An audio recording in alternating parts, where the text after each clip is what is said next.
We have all had painful events in our lives that can lead to depression, anxiety, addiction, or broken relationships. But here's a secret. It is not about what happened to us that causes suffering. It's the stories we believe about ourselves. Join us as we shine light on how to rewrite our stories, avoid the shadows of shame, and travel along the pathway to joy, love, and connection. It's the Finding Peace podcast with your host, Amazon best-selling author, Troy L. Love. When I was a kid, my mom taught me the importance of writing thank you notes.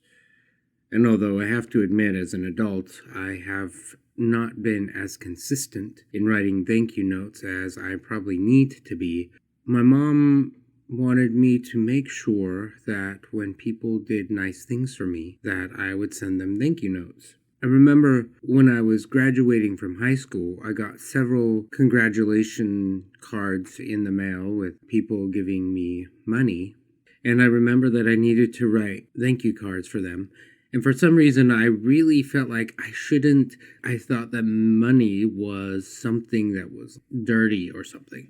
And so I had a really hard time writing in the note, thank you for the money that you sent. And looking back, I think, wow, it was a gift. That's what they sent you.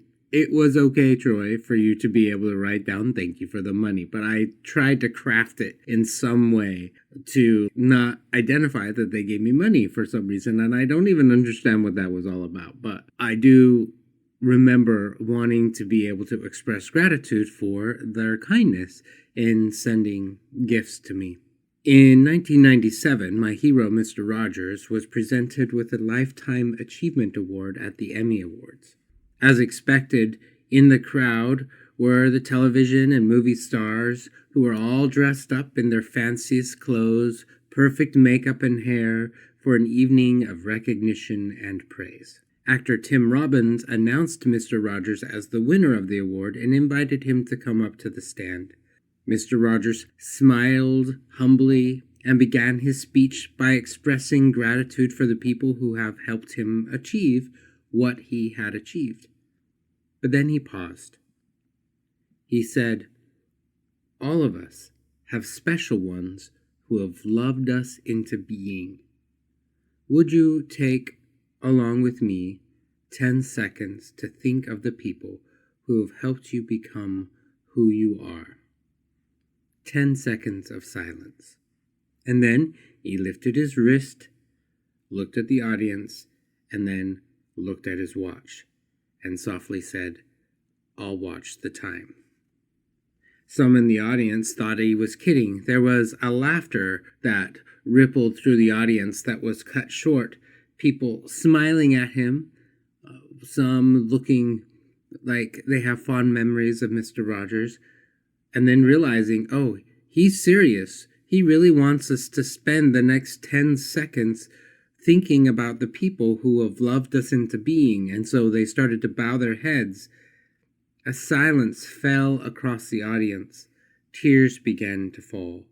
A feeling of gratitude flowed into the room. It's a beautiful moment. It's probably the best recognition speech I've ever seen anybody give. The thing is that isn't the first time that Mr. Rogers has asked people to reflect on those who've loved us into being. And normally when he would invite those to participate with him, it wasn't 10 seconds, it was a minute. You see that in the movie that recently came out, Beautiful Day in the Neighborhood. You also see that in the documentary that came out in early spring, Won't You Be My Neighbor? It's a moment where he invites us to pause and practice gratitude for the people and the experiences of our life that have brought us into being. Practicing gratitude, especially at this time of year as we get ready to celebrate Thanksgiving. At the time that this podcast is being recorded, tomorrow is Thanksgiving. It's a time where a lot of us reflect a little bit more heavily on the blessings that we have in our life. But there actually is some neurological benefits to practicing gratitude, and I wanted to share a couple of those with you as well. You know that I talk a lot about attachment wounds, and I also talk a lot about how connection, bonds with other people, is what heals those attachment wounds. And surprisingly, gratitude plays a significant role in helping us to be more authentic and open with other people. It's not just that it demonstrates good manners or trying to do what my mom taught, which was following through on writing thank you notes for people who've done something kind.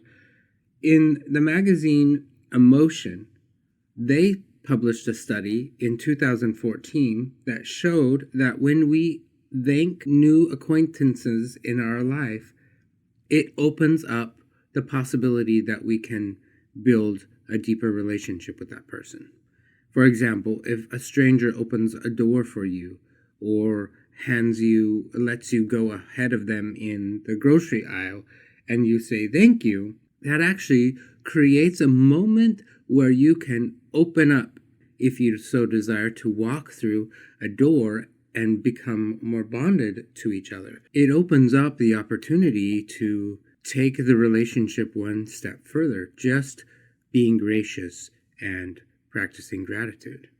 Another study done in 2012 in Personality and Individual Differences reported that practicing gratitude actually helps us become physically healthier. People who practice gratitude report having a decrease in physical pain. There's also correlation with people who are practicing gratitude that they tend to take better care of themselves. They are more apt to go to the doctor, they're more apt to eat better, they're more apt to not put junk into their bodies because they recognize the value of their body.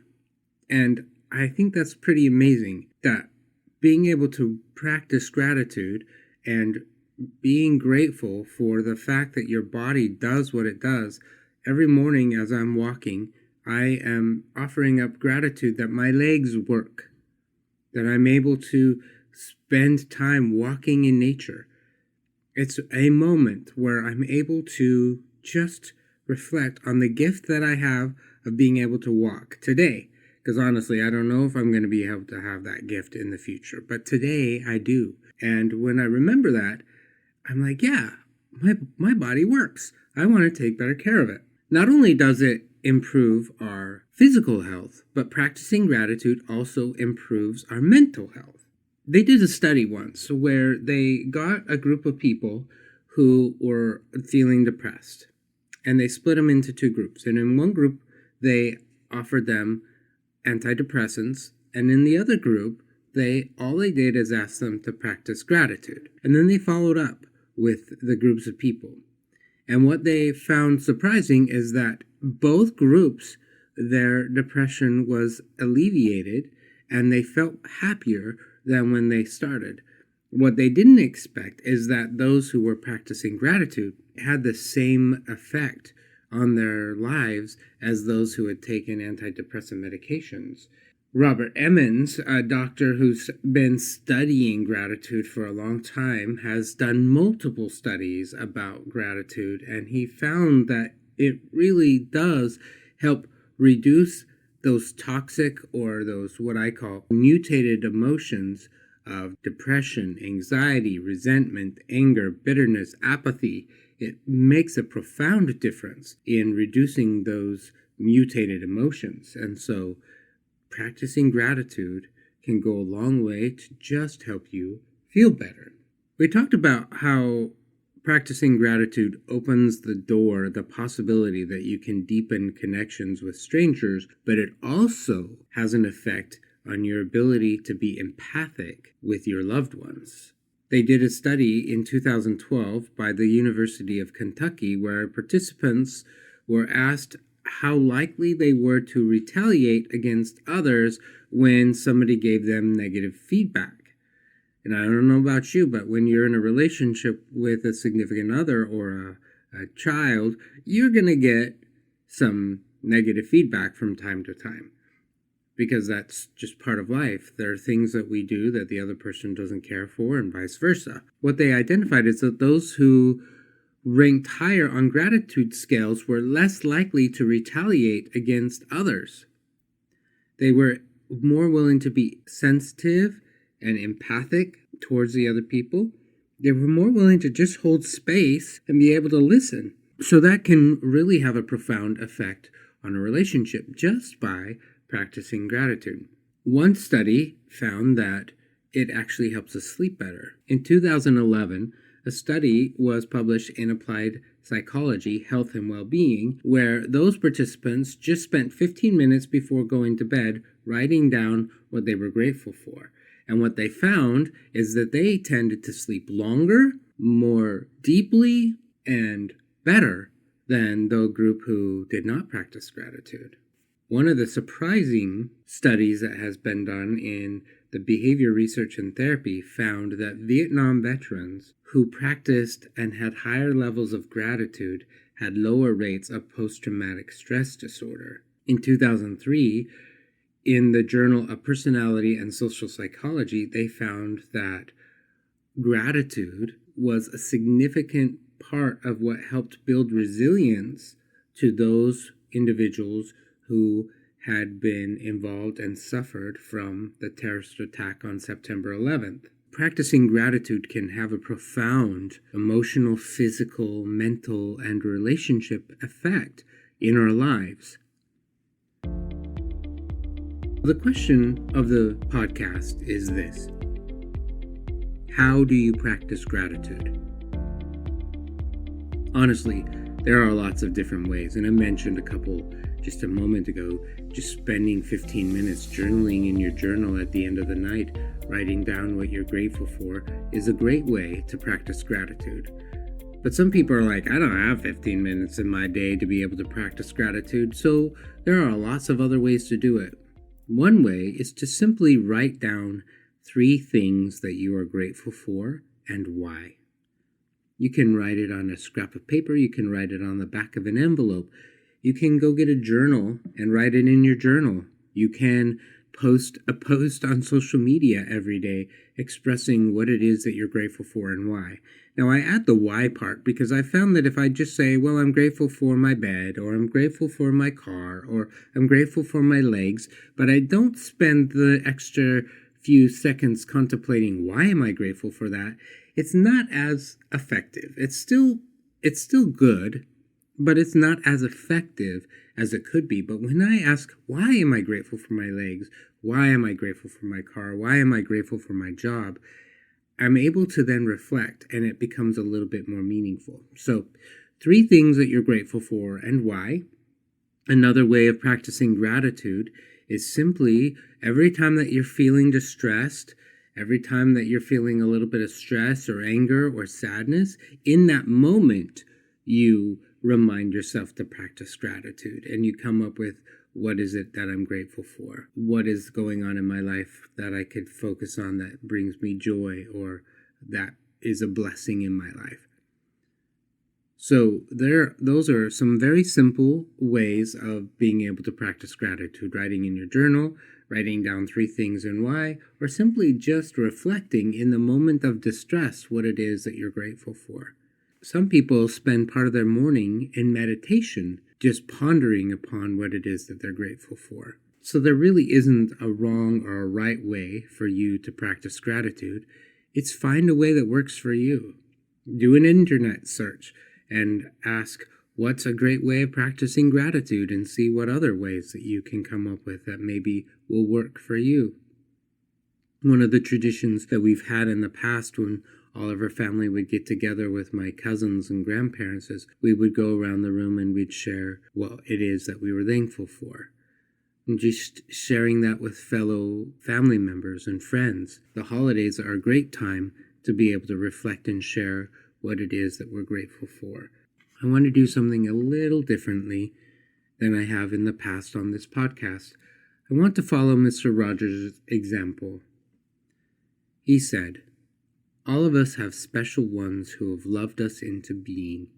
Would you just take, along with me, 60 seconds to think of the people who have helped you become who you are? Those who have cared about you and wanted what's best for you in your life? 60 seconds of silence. I'll watch the time.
At the conclusion of his speech, Mr. Rogers said, "Whomever you've been thinking about, how pleased they must be to know the difference you feel they've made in your life." I want to take a moment and thank you as a listener for spending a few minutes with me each week. I'm not sure about the impact that this podcast is having in your life, but I can tell you that it has been having an impact in my life. It's given me an opportunity to reflect on the things that I've learned and the experiences that I've had in my life that have helped me become who I am today. And so I'm grateful for you that you're willing to listen and spend a few minutes with me, letting me share a little bit of me with you. I'd love to hear how this is impacting your life. You can email me at troy@troylove.com.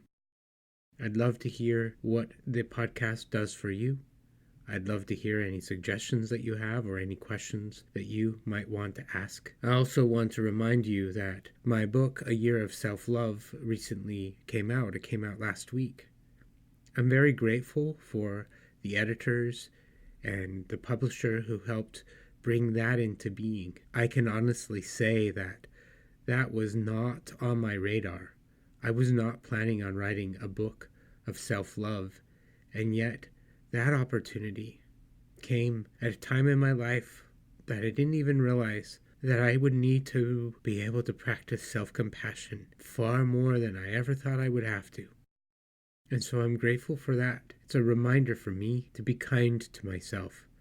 And I hope that you can also be kind to yourself, that you can connect with the core truth that you are enough and that you matter. I hope that during this holiday season, you can take a moment to reflect on the blessings that you've had in your life and allow that to settle in and lift your spirits and help you find a little bit more peace. You've been listening to the Finding Peace podcast. If we added value to your life, let us know or give us a rating. Before you go, subscribe to the show and get new episodes as soon as they are published. Thank you for spending part of your journey with us. Copyright Finding Peace Consulting.